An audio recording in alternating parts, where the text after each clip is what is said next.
Hey, what's going on, everybody? It's Joe, the Eager Expat. I'm here at my favorite pub in town, O'Shea's Tavern, Sukhumvit, Soy 33/1. I'll put a link down in the description. I'm with JJ, my buddy. We've met, when was the last time? 6 months ago when you were in town? Probably, yeah. Yeah, he has a channel based mostly in the Philippines. JJ the Lonely Bull? Is that how? JJ the Lonely Bull in Asia. I always leave out the Asia part. JJ the Lonely Bull in Asia. I'll put a link to his channel description down in the video description. Yeah, check out his channel. He's in Manila, right? The BGC kind of. BGC, Bonifacio Global City. Is that what it means? Yeah. That's the fancy part of Manila. Yeah, basically. Yeah. If you want to live in Manila, that's probably the place. Or what's the other place? Makati. Makati. Which is right next to BGC, about 10 minutes out. I stayed in the wrong part of Makati because it was like kind of run down, I guess. Yeah, there's a business area, which is probably where you weren't. Right. And then there's... Yeah, it wasn't a business area. It was a muffler shop area. Yeah. Yeah, but that's the thing. If I have to make a comparison between Manila and Bangkok, is there's some really nice parts of Manila, and then there's some not so nice parts. Right. Where Bangkok, it's like, it's all pretty nice. There's some slums, I guess, you know, some kind of tin roof places and all. But for the most part, you can go kind of anywhere in a 20-mile area, and there's nice apartment buildings and nice shopping centers and movie theaters, and there's malls everywhere. I mean, I hadn't been in a mall in the United States since 1980, and here I'm in a mall every night. I'm going to a mall tonight. Right. It's like mall culture. They're having a big car rally at the shopping mall, and I'm sure I'll meet my girlfriend there, and we'll go in to the mall and get some food somewhere in there.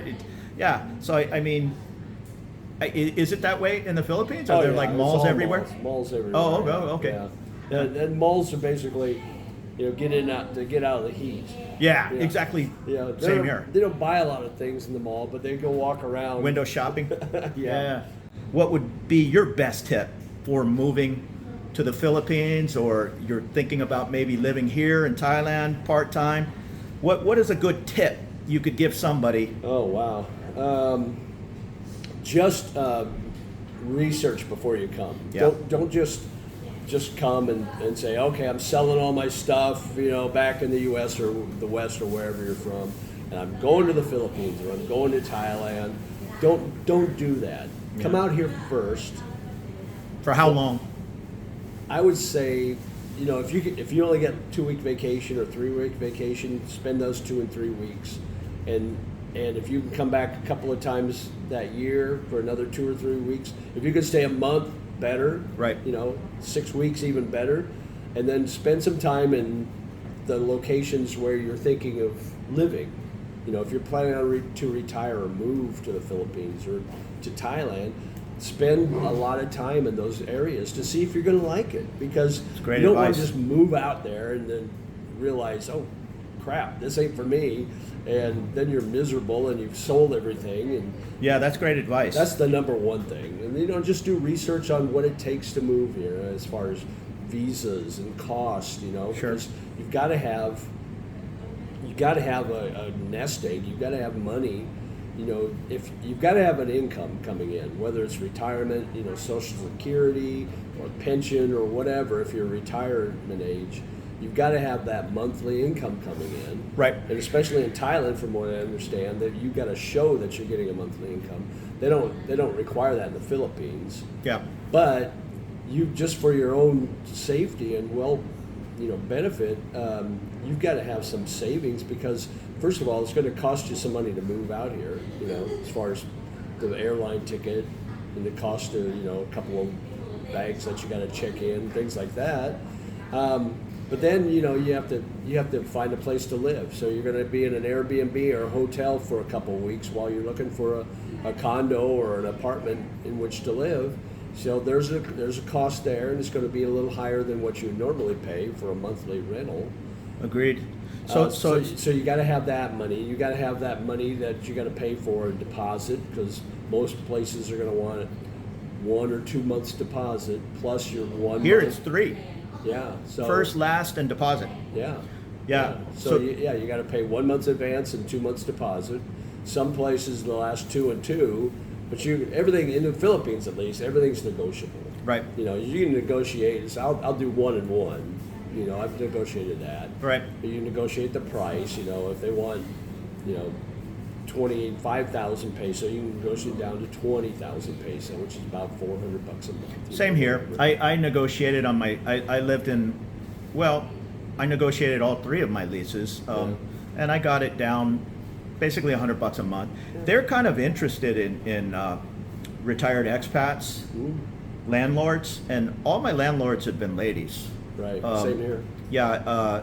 They're sharp business ladies. We all kind of get excited about maybe moving overseas, and I can't wait to sell everything or give everything away or whatever, and I'm just heading over with 2 suitcases and all. Maybe it's not a bad idea to don't do that.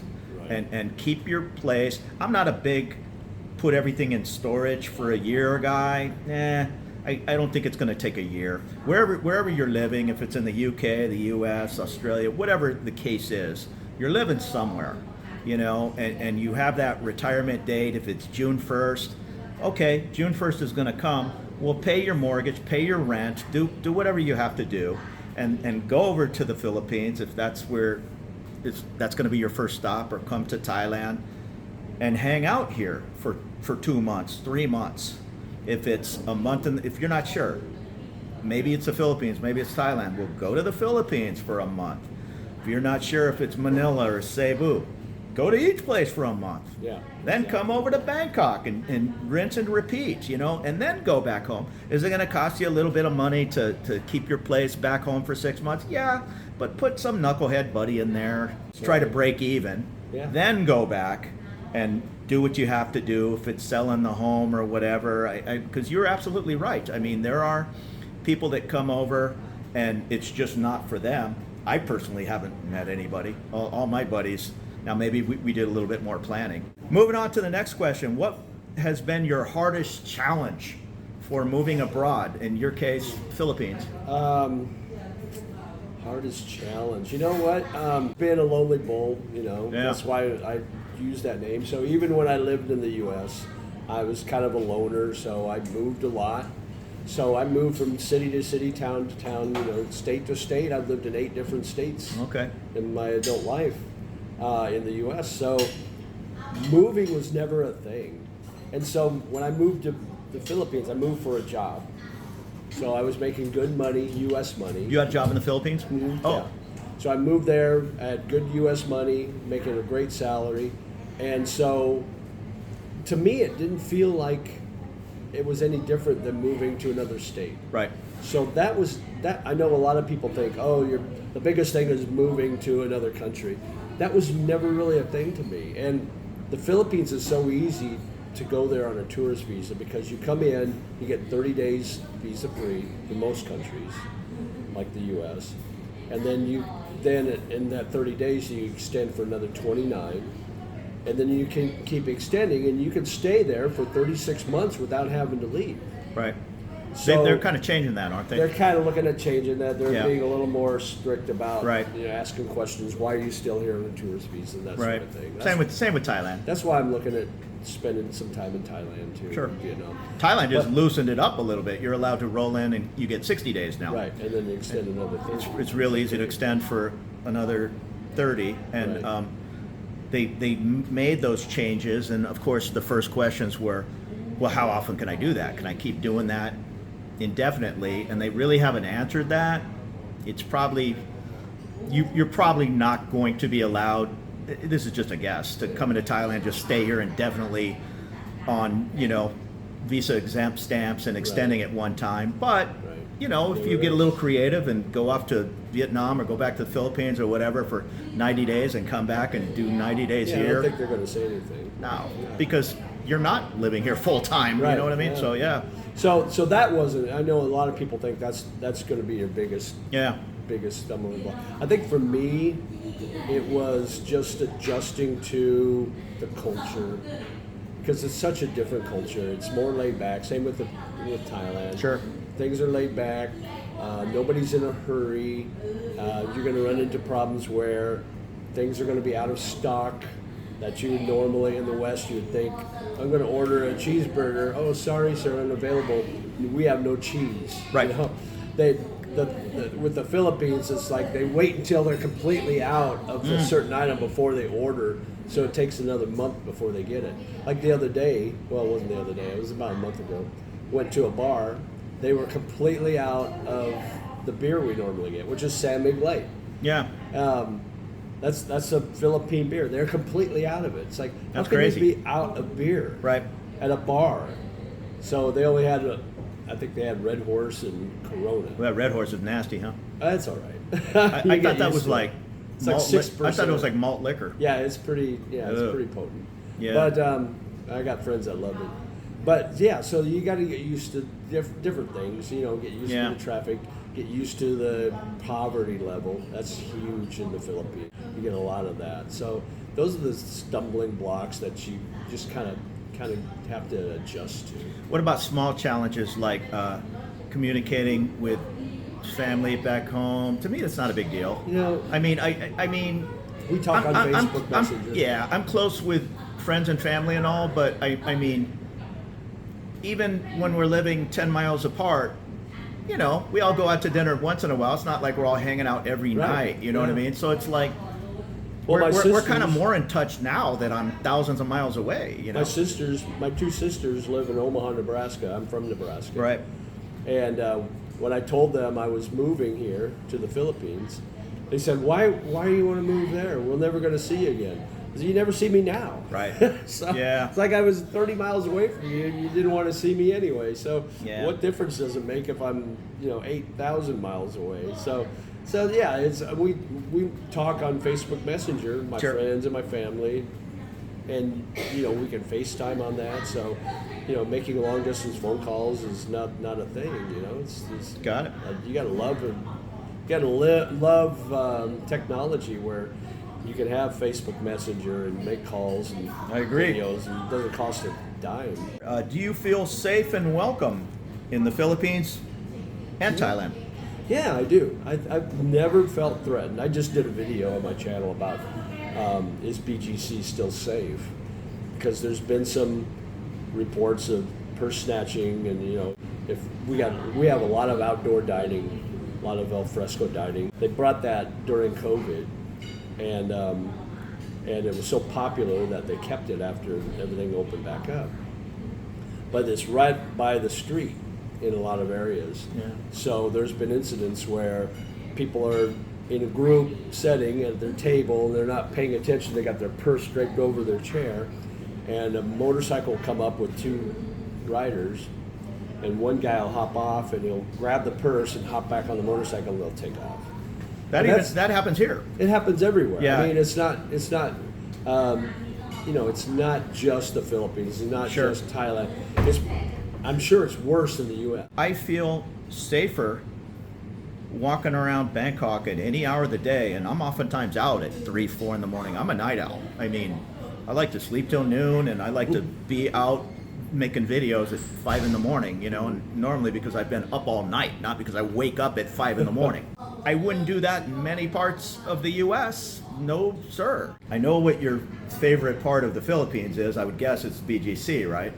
Well, yeah, that's why I live there, because it's because convenience. A lot of Western amenities.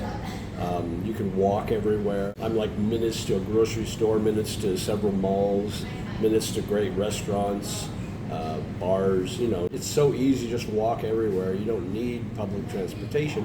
Whereas you get outside that bubble of BGC in Manila, in Metro Manila, it's hard to get around. We have Grab, but it's hard to get. Like on Friday afternoon, you might wait an hour and a half and you'll get canceled all the time. So it's really hard. That only happens here when it rains. Yeah. They don't do like the surge. We have Grab and Bolt. Bolt's a little cheaper. Bolt isn't my favorite. They're not as good with the pickup location. Like we're upstairs right now. If I were to order my Bolt right here, it might go to the street next door because it can't tell where you're at. You need to with Bolt. You don't need to do it with Grab. You can just pick me up at O'Shea's Tavern. Roger that. Right. With Bolt, you need to stop what you're doing, walk out front, and stand there and order your Bolt, and it'll come to that spot. I see. Yeah. If you're in a, forget about if you're in a mall. It has no idea where you're at. Even if you say pick me up at exit 4 at what? No. Walk outside of that mall and walk to the muffler shop in the parking lot and say pick me up at the muffler shop, or you'll just be waiting for a half hour for your Bolt. Grab's a little better, but yeah, I hear what you're saying there. What about, have you came to an opinion on your favorite city in Thailand? Oh, I gotta say Bangkok. I mean, I've been. Here's where I've been. I've been to Bangkok, Pattaya, Hua Hin, Yeah. Chiang Mai. So you're a big city guy. Well, I grew up. I spent time on the farm, growing up on the farm. So I'm done with that. When I moved to big cities, I realized how great it was, how great and how convenient everything was being in the big city. So now I just love the big city, and I love the vibe.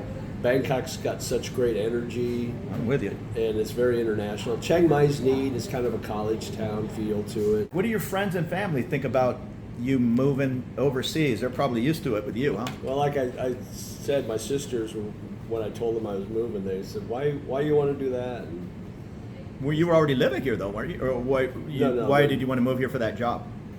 Well, I've always wanted to be in Asia. Since I've always had this infatuation with Asia, and ever since I was little, as far back as watching Mothra, the old Japanese movie, or Q Sakamoto singing Sukiyaki on the radio. I love that stuff, and my mom used to watch all these old Rodgers and Hammerstein musicals, and one of them was Flower Drum Song, and I just love that movie. I just really got infatuated with the Asian culture and Asian women, and just fell in love with it. And so I always wanted to come here, and I had an opportunity in 2015 to teach in China, and I turned it down at the last minute, and I regretted it ever since. So when I had this opportunity with this company, this university out of California, they were opening up an Asian division. They wanted me to head it up in the recruitment area. So they hired me, and I snapped at it. As soon as I had that opportunity, I went. And so I moved to the Philippines and BGC. And my family, they were like, "Why would you want to do that? We'll never see you." And like I said, "Never see me now, so what difference does it make?" Because I'm always roaming around the countryside, and they've been in Nebraska all their life. What's your biggest mistake or failure you've made on a visit or moving over here? Came to the Philippines, Manila. I fell for the taxi scam. What's you that? Walk out the airport, and they got people there. "Oh, sir, you need a taxi?" Yeah. "Oh, yeah. How nice of you." And they get your luggage. They put it in a van. And you get in. "Where are you going, sir?" "I'm going to this hotel." "Oh, okay, great. 3,000 peso." "Okay, that's $60. "Oh, yeah, it's less than New York City." Boom, boom, boom. You pay them 3,000 peso, and then you get to where you're going, and then somebody tells you, "How much you pay for your taxi?" 3,000 peso. 3,000 peso, taxi for 400 peso. You got to go to the meter tech. So that was my first mistake, and I learned my lesson. The first girl I dated in the Philippines, found out she was married. That's a mistake. Yeah, and so we broke up.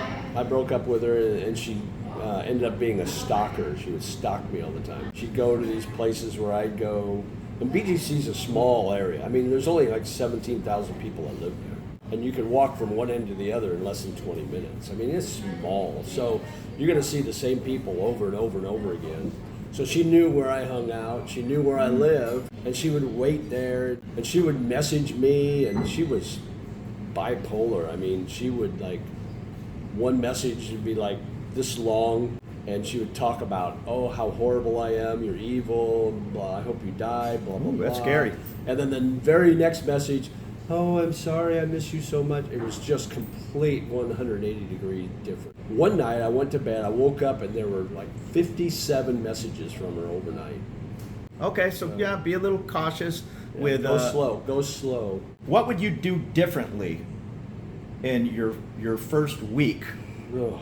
of moving to the Philippines, or you're now here in Thailand for at least a couple of weeks or a month total or whatever? what would you tell somebody who's thinking about moving abroad? They did their homework. Yeah, I did a couple of visits to the PI, or I've been to Bangkok a couple of times, but now I'm going to move there. What kind of, like, not necessarily a mistake, but what did you do that you wish you would have did different? Probably get rid of more of my stuff back at home. Oh, you left a lot of stuff back home? I still have my car.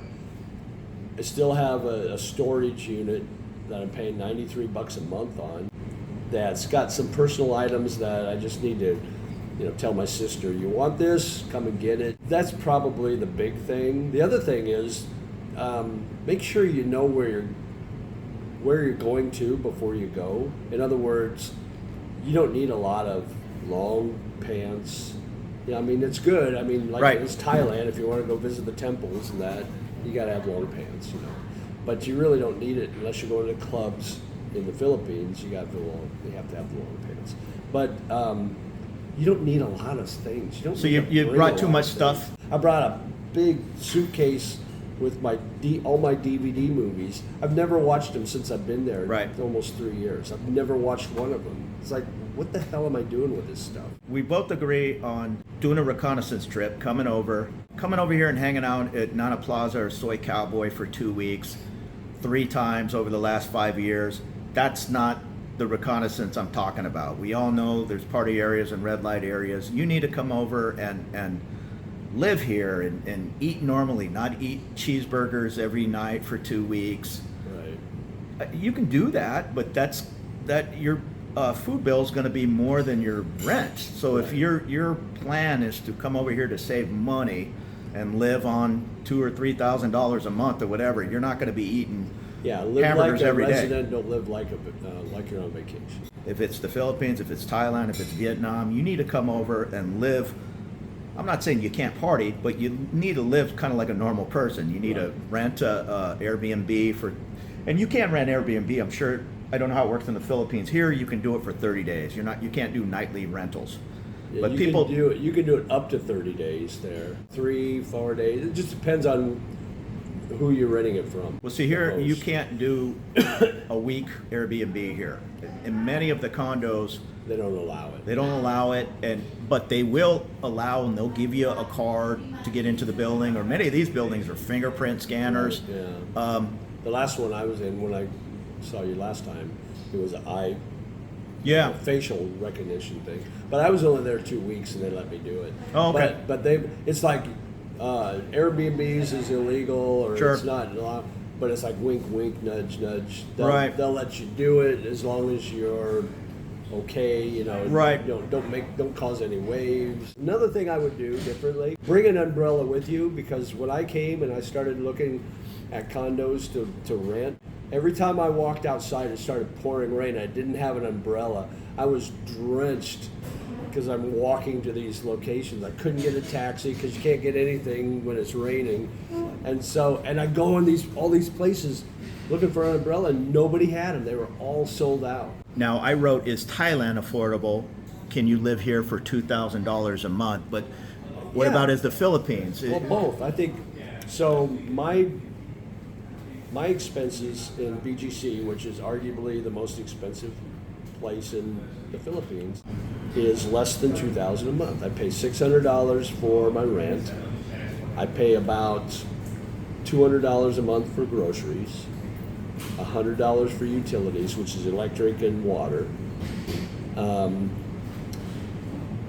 Internet is $35 a month. My phone, I've got a Philippine phone, which is $16 a month for unlimited, 10 gigabyte. So it's like $1,700 is what my expenses are per month. And coming here, I haven't lived here, but I can come here and I've seen how much the food is. I've seen how much it is for beer, and the cost of housing. And it's actually a little cheaper here. Now some restaurants are a little higher priced, but you can find good deals, just like in BGC. If you want to eat at El Gaucho's or Wolfgang's and pay the top price for a steak, you can do that. Or you can go to another restaurant and pay 350 peso, which is $7 for a meal. Same here. But you just have to look for the deals, and you can live as high on the hog as you want, or you can live a nice budget and still be happy. If your monthly income is less than 2,000, it would be hard to live a decent life in either place. You can do it, but are you going to be happy? That's the whole. Say your monthly expenses or your basic expenses are $1,700. So say your income is $2,500. So that gives you an extra $800 a month. Sure. And you save that for 3 months, you've got $2,400 that you can do your trips. Well, that's exactly what I do with my budget. I know what I have coming in. I know what I'm taking out of savings, and that kind of thing. And if I don't spend that in January and February, well, in March I go crazy and I go to Australia, right, exactly. because I have an extra $2,000. What kind of like daily routine do you have in the Philippines and in Thailand? Are you an early riser, or are you I'm an night early out? riser. I usually get up between 4 and 5 in the morning. Aye. Yeah, about the time you're going to bed. I go home at 4 or 5 in the morning. Yeah. I just can't sleep late. I just, for some reason, the sun, I don't know about here, but the sun comes up at 5 o'clock in the morning. I'll get up and make my coffee, and I'll watch some YouTube. I usually like to watch YouTube videos about YouTube. But I'll try to get my walks in. I try to get 10,000 steps in a day. So that's my basic exercise. We all have some kind of weird story or something. And I know you don't have a lot of experience in Thailand, but what's like a weirdest thing that's happened to you here? And you were hard pressed to come up with something, because we're kind of getting used to seeing weird things and all. Right. Bangkok is a weird place. First day I got here this last week, my friend and I were walking down Sukhumvit. I think we're heading to our hotel room. I don't think we even checked in yet. And this big lady, comes walking by with a suitcase. She's pulling behind her, right? Thai lady. No. Oh. I think she's either Australian and my friend and I are just talking, and she turns around and she interjects into our conversation, and she goes, "Yeah, that's right." And I'm thinking, okay. And I turn around, I'm listening to her, and she starts pointing her finger in my face, just, "You," and expletives all over the place. "You Americans, you need to die." And she's like yelling at me, all this stuff. It's like, what the hell? It's like, she's like going off on me. You just yell at me because I was an American. I'm ruining the world, and we all need to die. All Americans need to die. And she's either British or Australian. I couldn't quite understand the dialect. But she was like, she's going off on me. And she's like, I thought she was going to get physical with you. Said in my interview with you, most of the ugly in Thailand and the Philippines are from expats. Yeah, unfortunately. I mean, a Unfortunately. small percentage. But she was crazy. She was probably 300 pounds. So I didn't want to, I thought she was going to beat me up.